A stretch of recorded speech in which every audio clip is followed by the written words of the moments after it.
Well, back in the early 80s, there were a group of us that were pro-life, and we were working for emergency pregnancy services, where women would come to us and they'd get a pregnancy test, and then we'd talk to them about possibly adopting if they were not ready for a baby, or for them to just to work with them because they were pregnant. And during that time, we did a lot of picketing also with Planned Parenthood, and trying to get people to realize there are options besides abortion. And there were a lot of us in the group, and so Sunlight was born from the very real position that if we really wanted to offer options, we needed to have a place for the girls to go. Because if they were thrown out of a house, or, Planned Parenthood would say, they kick them out of the house, then what are you going to do? And so we took it to heart, and we started to investigate and find Sunlight Home. The group of us that were at Emergency Pregnancy Service, Carol Urbach, Sherry Powell, Rosemary Erickson, myself, and others, we would get together and we would try to envision a home where we could accept women that had an unplanned pregnancy and help them through the pregnancy, and help them with other things too, with work and education and that kind of thing. And so we started looking at houses, and we started doing fundraising, and I was the first president of Sunlight, and we did a lot of fundraising. We did golf tournaments and all kinds of things that to raise awareness and to get funds for Sunlight. We wanted the heartbeat of Sunlight to be that we would cover all bases so that a woman would not abort her child, and that we would do everything in our power to help that woman realize a future and a hope.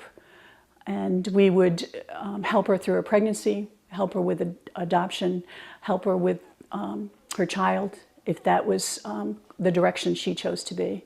We just wanted to make sure that she was loved and cared for, and that she realized she did not have to take the abortion route. Since Sunlight Home has been around, the girls, they go to church, they have Bible studies, they get to know the Lord by watching the volunteers and the people that work here serve. And also they realize that God is the only way, and that God loves them and cares for them and wants a future for them. So each one of the girls comes in with their own unique story. And that unique story we just take from right there, and then we go and we try to help her decide on what she wants to do. We have, of course, we want God to be the center of her life, and we want her to finish her education. We want her to realize what it's like to have a baby, and how her body is changing. We want her to have life skills on how to work a budget, and to understand that she is responsible for another life, and that she needs to get a job and to do things that will make it good for her and her child, if she chooses to keep the child. If she chooses to have her child adopted, there's lots that come with that. It's just not, it's such a giving and wonderful thing that this woman had decided to do, but with it comes emotional and difficulties, and we want to support her in that as well.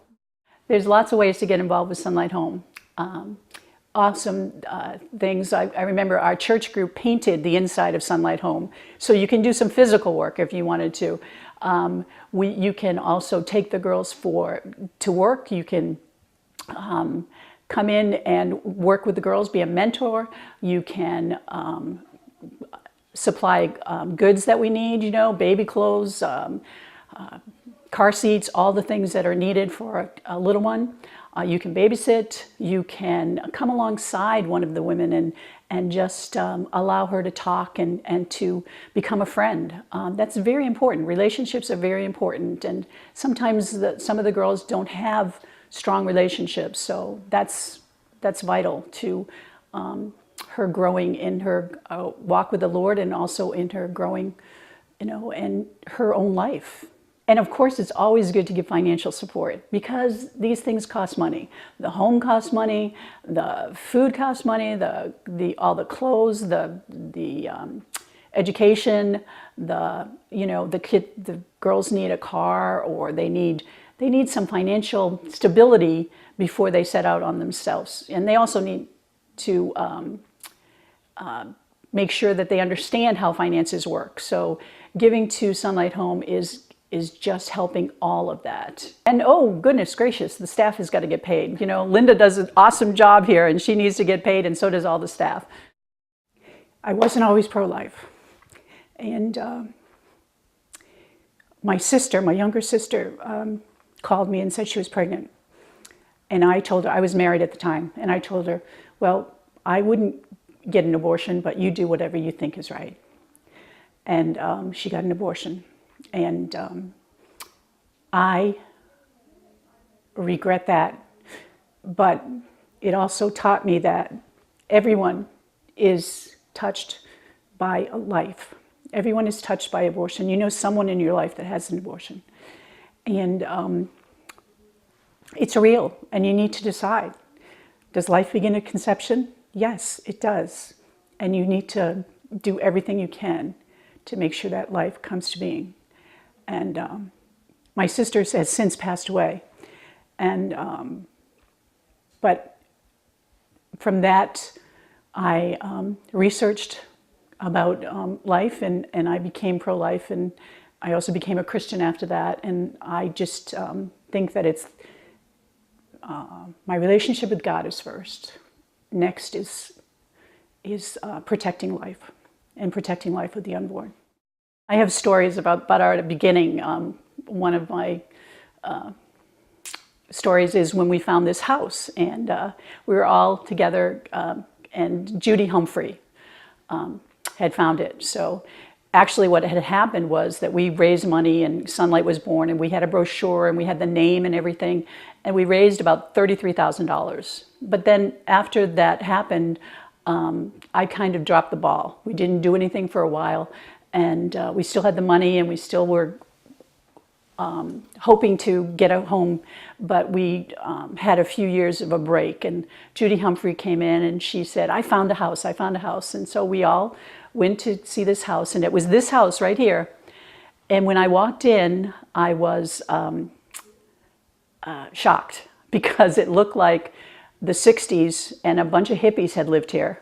And the walls were all painted all different colors, and the ceiling was painted, and it was a mess, and it was a triplex, and I just was floored. I said, Judy, seriously? She goes, yes, can't you picture it? Can't you see it? Can't you see the rooms over here and over here? And she had the vision. Judy Humphrey really picked up the ball, and she went with it, and we were able to purchase this house, and it was the best decision we made.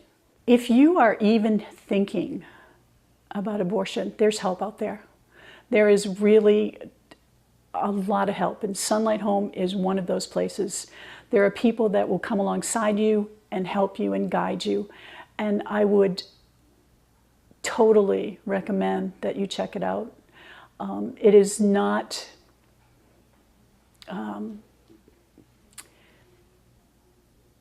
it is just a life-changing decision, and even if your family or anyone else abandons you, God will not abandon you, and neither will the people that want the best for you and for your child.